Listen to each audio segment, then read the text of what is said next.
Viewers, welcome to cinema Bazaar. నేను మీ anchor Hasini. Today cinema Bazaar film news కి స్వాగతం, సుస్వాగతం. తాజా సినిమా వార్తలు, gossips, box office reports, cinema రివ్యూలు మరియు స్పెషల్ ఇంటర్వ్యూస్ అందించడానికి మేము సిద్ధంగా ఉన్నాం.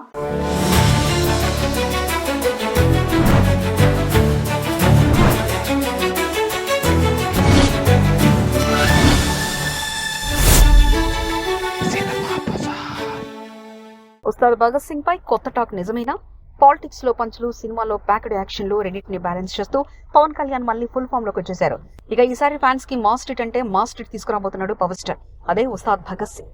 హరీష్ శంకర్ డైరెక్షన్ లో తెరకెక్కుతున్న ఈ సినిమా స్టార్ లో రీమేక్ అనే టాక్ వచ్చింది. దీంతో నెగిటివ్ వేవ్ కూడాను వచ్చేసిందిగా. కానీ ఇప్పుడు షాకింగ్ ట్విస్ట్ బయటకు వచ్చింది. ఇది రీమేక్ కాదు బాబోయ్, ఒరిజినల్ స్క్రిప్ట్ పకడ్బందీగా ప్లాన్ చేశారన్న వార్త వైరల్ అవుతుంది. అలా అయితే కానీ ఈ చిత్రం మీద బజ్ మళ్ళీ గట్టిగా పికప్ అయింది. అందులోనూ షూటింగ్ ఇప్పటికే కొంతవరకు కంప్లీట్. మేకర్స్ రీసెంట్ గా షూటింగ్ అప్డేట్ వదిలారు. కథ, స్క్రీన్ ప్లే, డైలాగ్స్ అన్ని స్ట్రైట్ మాస్ ఫెస్టివల్ అంటున్నారు. Beat town talk. ఈ స్టేజ్ లో మరో హైలైట్ ఏంటంటే Pawan Kalyan back to back straight సినిమాలతో వచ్చేస్తున్నాడు అనమాట. ఓజీ, హరిహర వీరమల్లు, ఉస్తాద్ భగత్ సింగ్, త్రివిక్రమ్ టచ్ లోను మాస్ పంచుతోనూ అంటే clarity, power star loading, theatres లో మాస్ రచ్చ ఖాయమని అంటున్నారు. సినిమా బజార్ యూట్యూబ్ ఛానల్ తో పాటు సినిమా బజార్ డిజిటల్ ఈ పేపర్ మరియు సినిమా బజార్ వెబ్సైట్ ను కూడా చూస్తూ ఉండండి. మరిన్ని అప్డేట్స్ కోసం సినిమా బజార్ ఛానల్ ని సబ్స్క్రైబ్ చేయండి, లైక్ చేయండి, షేర్ చేయండి. మీ అభిప్రాయాలను కామెంట్స్ ద్వారా తెలియజేయండి. మరిన్ని అప్డేట్స్ తో మళ్ళీ కలుద్దాం. చూస్తూనే ఉండండి సినిమా బజార్.